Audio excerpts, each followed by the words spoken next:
Hello, good to have you on the program again today, and it still remains the economy today.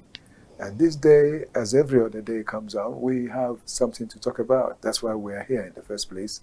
And we'll be looking at the things that have to do with what happens in our society. The way we, thank you, Kechukwu is my name, and the way we do things in Nigeria as a whole also, but there's some people, and so we decided to look at it and check and find out what could be done better than it is already going on. And so today on the discussion, we have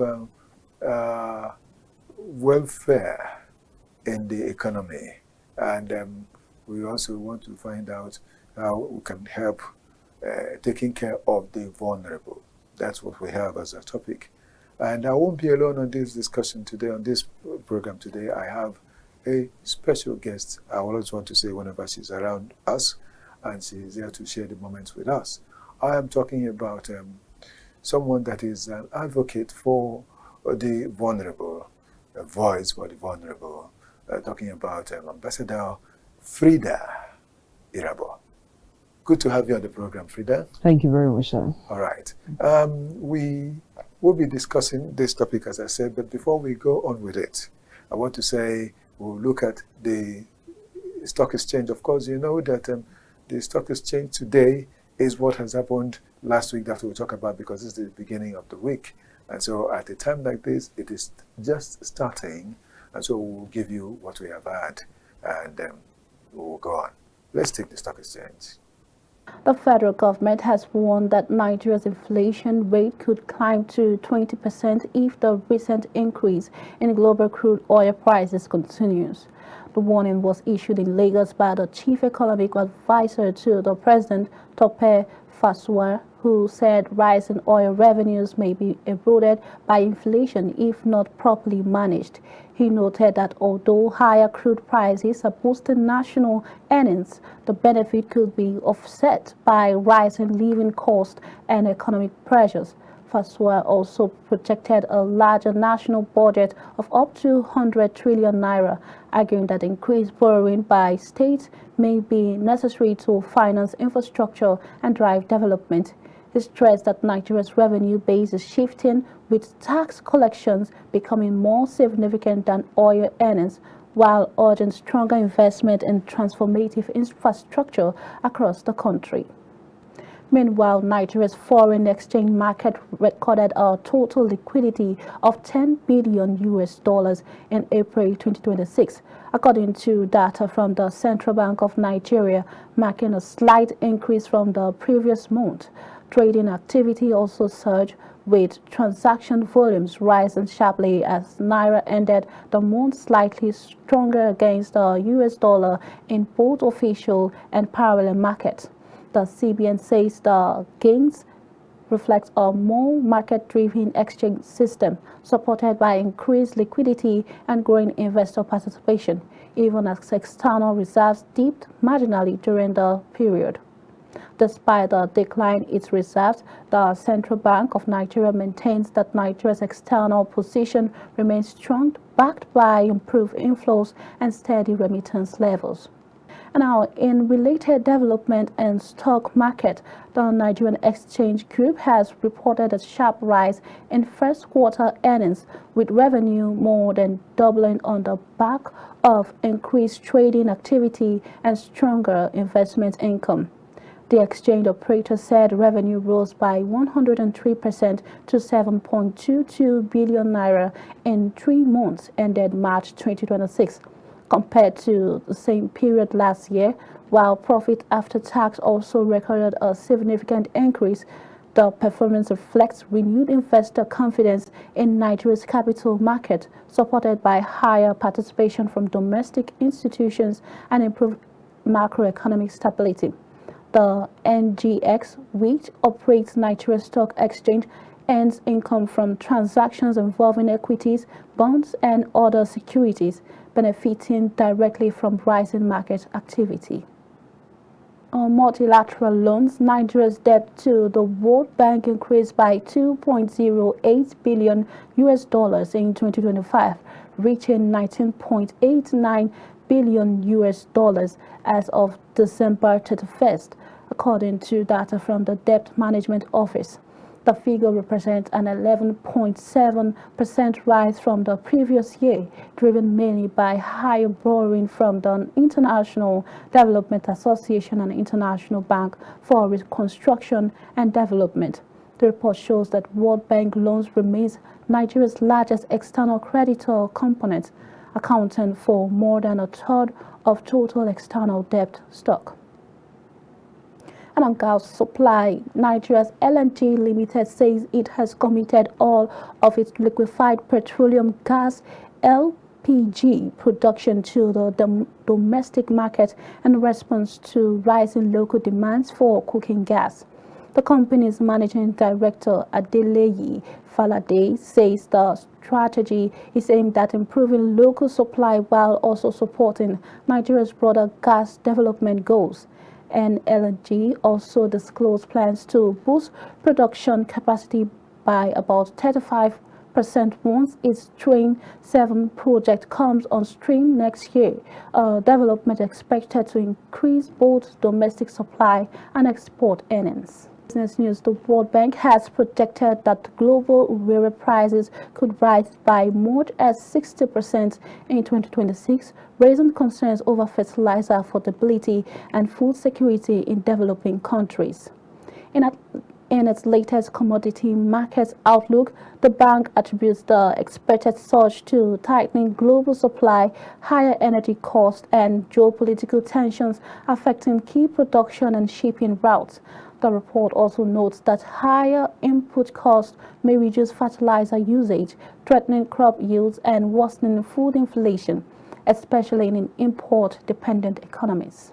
Now, the International Air Transport Association has named Nigeria among African countries with aviation charges above the global average, warning that higher taxes and fees are increasing the cost of air travels across the region. Speaking at its Focus Africa conference in Addis Ababa, IATA said aviation charges in Africa are about 15% higher than global levels, with Nigeria listed alongside countries such as Ghana, Kenya, Angola, and the Democratic Republic of Congo. The association explained that elevated taxes and service charges are pushing up ticket prices, reducing passenger demands and limiting regional connectivity. IATA also highlighted broader challenges, including blocked airline revenues and visa restrictions, saying these issues continue to weaken aviation growth across the continent. While regional efforts like ECOWAS reforms aims to reduce charges, the organization stressed that full implementation is needed to ease travel costs and improve mobility within Africa. Looking at the stock exchange, we have a beautiful story about the fact that the gainers and the decliners are altogether equal, though still very active. There are 39 gainers and there are 39 decliners or losers on the stock exchange as the week that just ended.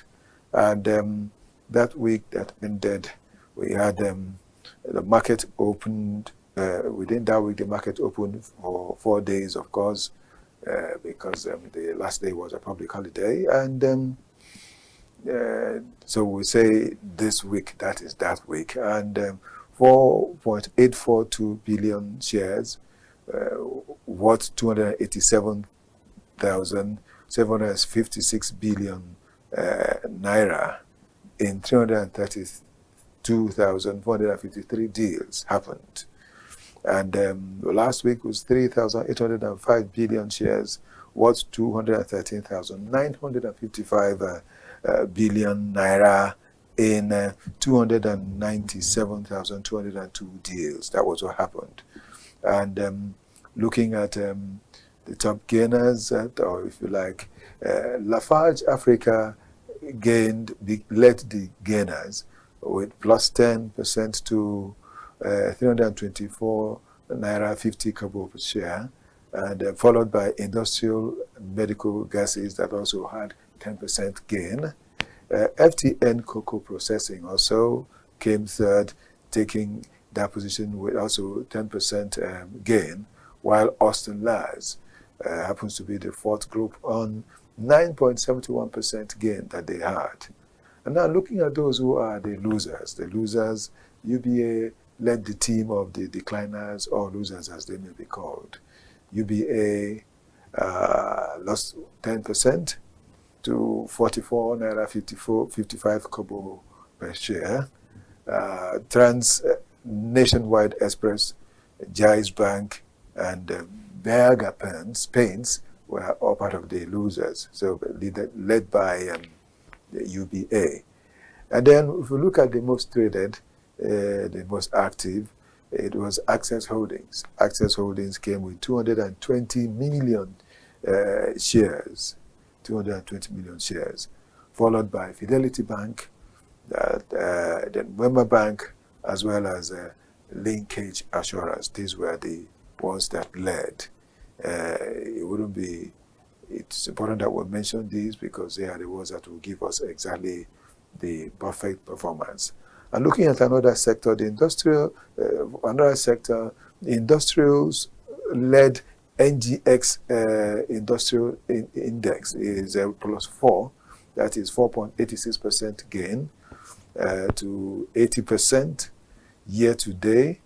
And oil and gas, when you look at the oil and gas, it's got to be 4.66% gain and 100% year to date. So, which means that's when we say year to date, really, it's like this day last year, this is where they were, and today, this is where they are. Consumer goods and main boards also posted solid gains in all they are doing. Consumer goods and main boards also posted solid gains. So that's it. And we are rounding it off there as we also take a look at the fact that activities, trading, the market that closed at, talking about all share index at 228,000 rather, 602.00 points, up 2.24%, or 4,999.71 points, all on the positive. While the year to date, as 2026, year to date 2026, it was 46.9% that we had. And market capital is 147.3 trillion naira. 147.3 trillion naira, which is $107 billion. So that is the way it has been. And the activities, the volume was 907.9 million shares. The value is 68.2 billion naira. And the deals, 72,697 deals. Of course, if you look at it again, looking at the previous session, the volume had 34% gain. The turnover was 55% gain. And deals, there was a loss, a 12% loss. Larger ticket trades dominated issues, while the market breadth is 39 gainers, as I said, 39 losers. So a very robust and active trading session on the stock exchange. 39 gainers, 39 losers. That is talking about 78 companies traded on the stock exchange. Well, that's it. We'll here again continue. And as we got to that point, I said we will return and share with our guest on the program and talk about what we have as our topic for the day. And again, looking at it, it is welfare under the economy, catering for the vulnerable. Catering for the vulnerable. In our country, in Nigeria, the vulnerable seems to be, let me use the word we normally say, they are on their own in this country. Looking at the vulnerable, I think I should even let my guests tell us who are the vulnerables. But then looking at the way they are today, you see that, just as I said, everyone to himself, and things are not moving so well. Looking at the economy, looking at the impact of the economy, looking at the impact of the high cost of fuel, high cost of food items these days, and a lot put together, we say, look at those people who are the vulnerable. How are they being sustained? Well, my guest, Frida, will help us talk a bit about this. Frida, welcome again. Thank you very much, sir. Who are these people that we can refer to as the vulnerable? Let's begin with that question before we go to other things. Thank you for having me, sir. Right. The vulnerables. The vulnerables, you know, we like to define the word. We like to talk about vulnerable people, like not to demean it. You know, yes. There's a way you have to package it with you so that it will not look too ugly. Yeah, but they are the ones that they are the affected. Let me just call them the affected. Okay. They are the people that get the end of the deal. They are the marginalized. They are the ones that are most exposed to the disadvantaged side of economy. Okay. These are the people we refer to as the vulnerables, and all. Yes, sir. And I want to ask again, if we say this, those people, why is it that they are in that situation? Why is it that they could be referred to as a vulnerable? I know, because I mean, I've discussed with you for a while. I know that when you talk about women, some women are there, and children are there, especially the girl child. Some of them are there. I remember that some other time I had heard you on this program, you were around because you were about to go to the IDP camp to distribute reusable pads. Yes, reusable pads and all that. And so, can you imagine now that you had to take the pain to take these things to them at the camp to make sure that they live lives that will be, put it this way, that will be better than the way it is. And so you always look at such people, such groups and all that.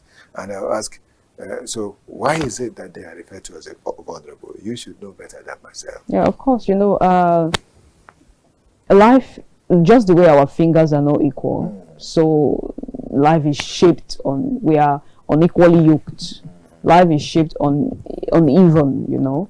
So unfortunately, some people get the end, some get the tail, some get the head. Yes. And that is why you see, for many of us in quotes that feels we have the head, we like to remember that the tail, some held the tail, and there's little or nothing in the tail, you know. So the vulnerable are, I just call them the less privileged. Yes. Yeah, and the most affected, and they are the reason why we do almost everything we do. And as an NGO and a foundation owner, we remember, personally for me, I put humanity first before anything. And if you say you are a humanitarian, you must remember that there are persons that are disadvantaged, and whatever you do, you must try to reach out to them as a human being first before any other thing. Yeah. Okay, because as I did mention, you went to meet the IDPs and all that, and there were people who were there. Looking at those ones in the IDP, they got to be this vulnerable because of the fact that war came to their area up north, and they were not. Was it really war? It wasn't even war. It is the insurgents. Yes, insurgency. Yes, yeah. that led to that, and they had to run for dear life, and they have been brought together here to stay, and so that they will be taken care of by the government. Whether how well it is being done is what I don't know, and that's what we're told, that they're there to be taken care of by the government, and some people are even still taking advantage of them there, because what I mean by that is, I see some will say that they are bringing 500 bags of rice. No, okay, say 200 bags of rice for this particular home, and maybe 500 tubers of yam, so that they will use to feed them for a while. And then you get to find out that they, in there, are not even enjoying these things that were said to be brought for them. You start asking, who took them? Where did that person take them to? What was meant for them, their welfare, their well-being, is no longer being given to them the way it ought to be given to them. I remember also some years back, many years back, at a stage there was this check that came up that they said that prisoners that were eating beans most of the time, that they didn't even find beans to eat again, that the beans they were being served was watery and all that. And some investigations went in, and they started asking the people who were the people taking care of these prisoners, what happened, what happened to the supplies, because it will be written that it has been supplied to them. But you find out that they didn't get it to eat. So what happened on the way between the place of supply to the place, the destination? You know, what happened? And they started finding out that some people were pilfering and moving the bags to other places, and that was handled then. I don't know about today. And so we say that even most of these IDPs, they say they're bringing this to them, bringing this to them. When you get there, you won't even find most of those things. I know these are the things that bother you. Shouldn't we in this country have a better system to help? Because I said this welfare in the economy, can't the government, as it is practiced outside, because you go outside a lot and you see how they practice welfareism for the people in the country, people that don't have jobs, they are taken care of, people that have one problem or the other, there's welfare packages for them that they have. But here, it's almost that that's why you see people go on the streets to beg, because they don't know where to find the next meal. Yet, we have people in such places. Shouldn't the government look further on how to help people so that everybody can be well fed in Nigeria, at least? For the IDP camp, first of all, I pray that none of us will have to experience such level of pain, where to be displaced is not something anybody wants for themselves. And I just pray none of us will have to experience that level of pain, because I spoke to the coordinator for the 18 IDP camps in Abuja, and when he told me how he came to that camp, how these people came to his house and killed the whole of his family, and it broke my heart. You know, it is easier to call, it is easier to call the government and say, oh, let the government come in and come and help. But how about we hold the government accountable and say, this thing shouldn't have happened in the first place. These people should not be displaced. Nigeria should not be where it is today. We have thousands of NGOs all about, helping, and you see that we continue to help. The more you help, the more the problem increases, the more you help. And you ask yourself, is it that the government is not doing anything? But why is it that it is, what's it called? What they call this thing, mercy before action, or whatever they call that parable. Why is it that the government should tackle it before it erupts? If there was security in this country, there is no need for an IDP camp. It was the lack of security that brought about IDP camps. If there was, what's it called? If there was basic amenities, if there was a good economy in Nigeria, nobody will be hungry. It makes our work easier for us, because you are tackling this, sometimes you cannot even have you can't have a level playing field, because today you are here, tomorrow you are there, next tomorrow you are here. So I think the government can come in by not even allowing all these things to happen in the first place. Tackle insecurity. Build our economy for us. When we call the less privileged, anybody can be the less privileged. Anybody can be at a vulnerable end. Anybody can be at a disadvantage. So if the government can at least build our economy, listen to us, let us live like human beings, provide basic amenities for us, good schools. If many of all these children are educated, they will not be in the street hawking. It will save me money. Because me coughing out money to see how I can put them in school. If government schools start reduce, everyday government school keep increasing. For what? When I was growing up, government school was not up to 500 naira. All you needed to do was just come. There was free sandals, there was free uniform. Yes. But today you have to buy those things for yourself. How many homes can afford it? How much is minimum wage? It just increased to 70,000 naira. How many persons even earn that 70,000 naira? Not many. The government has a lot to do. Can you just build the economy for us? We as a people will take it up from there.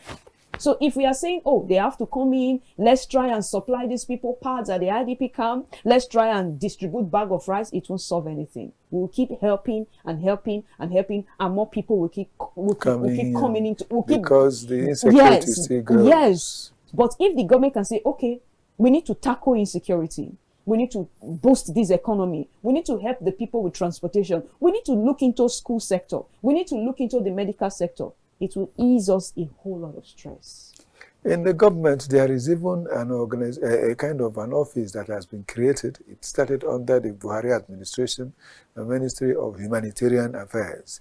I keep wondering what happens there, because this is what they are supposed to effectively do to make sure that these people who are in this group referred to as vulnerable people are enabled to succeed.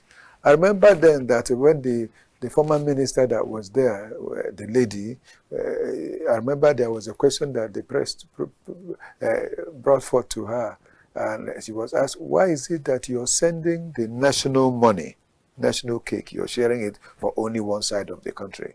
Because then she was sending the money, sending 30,000 to women vulnerable in the north, and that was all, sending 30,000 to them every month. And some people asked, the press asked, why should you be doing it for only the women in the north? And she said, well, the women, everybody, checked every family in the south. You either have one brother or sister or uncle or auntie or even one of the parents that lives abroad, or cousin or anyone that lives abroad. So, and those people that live abroad keep sending money and things to their relations. So that's why the government, and I asked the question, so government is a relation of people who are in the north and not a relation of those who are in the south. And I thank God that it's a different ball game today, that at least we need to understand that whatever it is that is coming for everybody, not just for one particular geopolitical zone or an area. And I've not seen the hand of the government effectively in taking care of these IDPs, because many people keep going to these IDPs to help. And I ask, where is government's help in the first place? And must it only be those in the IDPs that should be helped? There are people, just as you said, there is need to provide food for everybody in Nigeria. This country is not the country where people should be going to bed without eating, without having food on their table. Please, I wouldn't know. There could be some pieces of advice you have for both the government and for the individuals, the less privileged, who want to hear you share these pieces of advice with them at a time like this. Yeah, I think I'll look into the camera when I say this. Please, it's important. Nigeria government, with all due respect, we as the citizens, we are doing our best to make sure that this country does not crumble. But we can only do so much. Without your support, we are crippled. People should not be in IDP camps for years. If you tackle insurgency, people will get out of IDP camps. Those people left their homes for years. They've not returned back to their homes. Why? Because if we keep taking rice, and meanwhile, they are neglected in those camps. Because when we get there, we meet them in abject poverty. Yes. The cost of sanitary pad went up. If you give them sanitary pad, you can only use that pad for a month. We had to improvise. I had to say, okay, let us start distributing reusable pad that they can wash and use. Nigerians are not slaves. This is our country. Our leaders are not our rulers. They are to serve us. If the government can tackle insecurity in this country, you have solved 50% of our problems. People should not be in the IDP camps. And talking about those that are less privileged, And even the Bible says there will always be the poor among us. We know that. But when you look into the government sector and look at the effort they are putting in, you can still say, the government is putting in effort. The government is trying. They can't kill themselves. But right now, we can't even say that. Because we are trying to look for the little effort the government is putting into. And then tomorrow somebody comes and tells us that, why not just go to your backyard and farm? After all, I have Ugu farm in my backyard. We didn't put you there to tell us to do Ugu farm. We put you there to provide solution for us. We trust you. That's why we voted for you. I will beg on the government. No Nigeria should live in abject poverty. It is not a good place to be in. And our minimum wage cannot buy 1 bag of rice at this point. So how will people feel? People can't eat 2 square meals a day, not talk of 1. NGOs are we are overstretched. And even the NGOs, how many people are supporting us? Which ministries are supporting us? Many of us, including me, I can tell you that I've been running my NGO with my money. Self-funding, it's not easy. So maybe if government start to empower us as we, the owners of NGOs, maybe it will help a lot. At least we'll have enough to solve enough problems. We can't keep scrapping from the little in our pocket. I'm not working for any company. I'm an entrepreneur working for myself. But yet I take money that I put it back into NGO. It's not supposed to be so. I'm supposed to write to a ministry and they will give me audience. Our government should fix Nigeria. Nigeria is not beyond saving. This is the most blessed country in Africa as far as I'm concerned. In actual fact, I'll say in the world. Yes, most we are blessed in the world. We shouldn't live in abject poverty. It's not a good thing. Okay.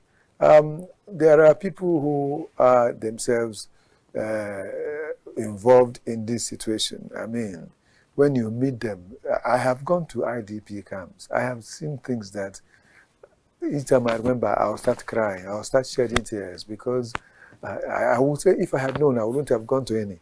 Because, oh God. But we must go. We must go because we need to see this so as to know how we can bring help to them. And so I have seen some of them. I also want to ask that we advise those who are organizing these centers, please be honest with the things that are being brought to you. Yes. I know that a lot is required, but then do the best you can to ensure that everybody benefits from this thing. That you don't return it to the market to be sold and you make money. Yeah. I mean, some of the things that are brought in. Take good care of these things and ensure that everybody is well catered for. I must say that on one of those days I went to one of the IDPs, there was one young man I saw. I must mention him. Quite a pity I forgot his name. What he does is that he rides a bike now from the IDP center to the major road. So whenever anybody is coming to the IDP center, the person needs a bike. He renders the service. And so any amount of money that is given, he takes and just goes on. In my case, when I came in, he found out who I am. He refused to take money from me. He said, no, I will not take money from you. You people are the ones that are helping us.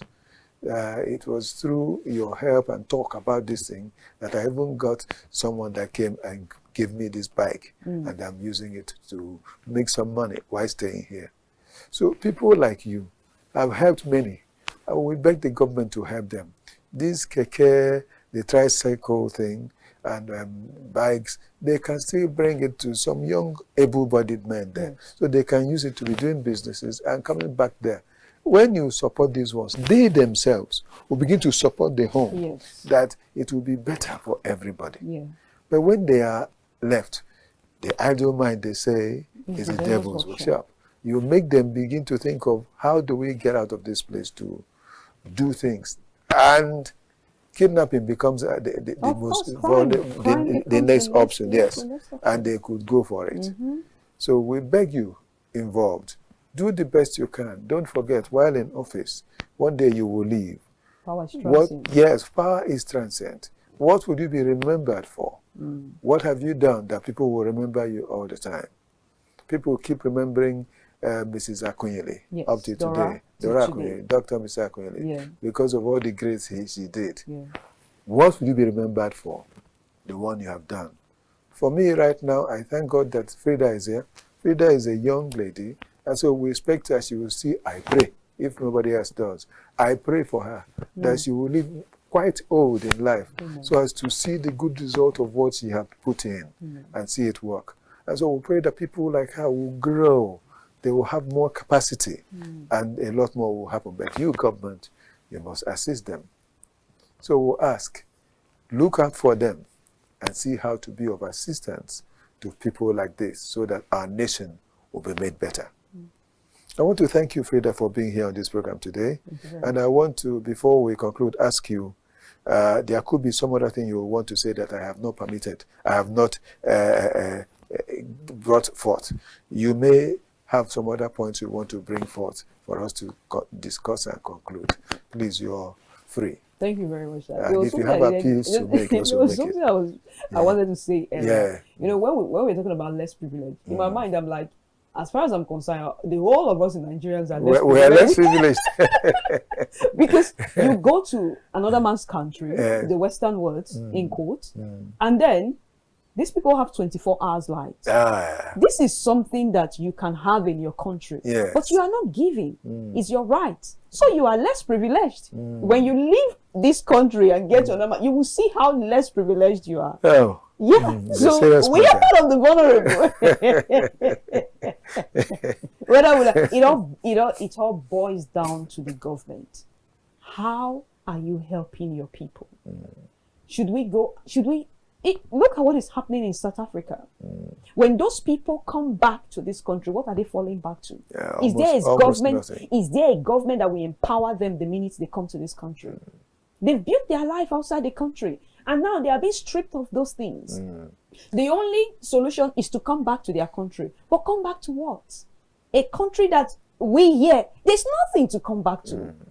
If we don't fix our government, when we say fix our government, it cuts across the whole sector. Yes. We must remind them why they are in power, why they are in position, in case they've forgotten. Federal, state, local. Yes. Because most of the people think it's only the federal you're talking to. The federal, the state, the local governments, yes. So until we fix our government, until we have the right people in power, the president can be the right people. How about his subordinates? He can't be going from one state to another No, he has put people in place, but are they working? You said something about IDP camps and people that were not distributing those things, but taking them out to sell. Because nobody to coordinate.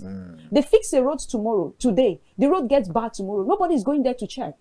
There's a problem with the system. There's a problem. Nobody is giving account of anything until we fix our government. As far as I'm concerned, I don't think there's anybody that's privileged in this country, except maybe the politicians and their children. Yeah. That's true. Well, that's much we can take over this matter. Why not, if you are in power today, help the people who are around you so that we will stop being less privileged in our own country. Like the power supply she mentioned, yes, many people are going over to the solar. But even at that, if you check the solar system we use here, the one that is used somewhere else is still of higher quality, better quality than what we are using. What is the problem? Because people are filled with insincerity. I have seen one of the places in this country, here in the FCT, that even the solar panels that were charged, they made mention of so much amount of money that they bought those panels for. Today, as I'm speaking with you, this thing happened mid last year, but right now, they have removed all those panels because when the people who knew better came, they said that the panels they gave them were of low quality and will not be able to give them what they needed. They had to jettison all those ones and look for fresh panels, solar panels, so as to sustain what they are doing. So what are we doing? We need to do things to sustain this life that we have, make it good. Honesty is of the essence. Let us stop being dishonest in the little things we do. Well, thank you so much, Frida. Thank you very much. Ambassador, thank you so much for being here again today. Thank you very much. Well, we are blessed. And we hope we'll find the opportunity to have you around again. Please, whenever you're around, hurry. We're waiting for you all the time here. Thank you very much. And we pray that the best will happen to you always as you do what you're doing. Thank you very much. All right. Dear viewer, this is also how we'll be rounding off what we've got with you on the program, The Economy Today, on this session. I want to say special thanks to Sanusi Adebayo. Thank you so much. Thank you to Victor Adeyeye, the editor. Thank you to Victor Chizea, the ICT man, and to Samuel Omaji. I want to thank all of you. I also want to thank Divine Dabrila. Okay, so go here. And what I always want to say is, may the very best happen to us all the time.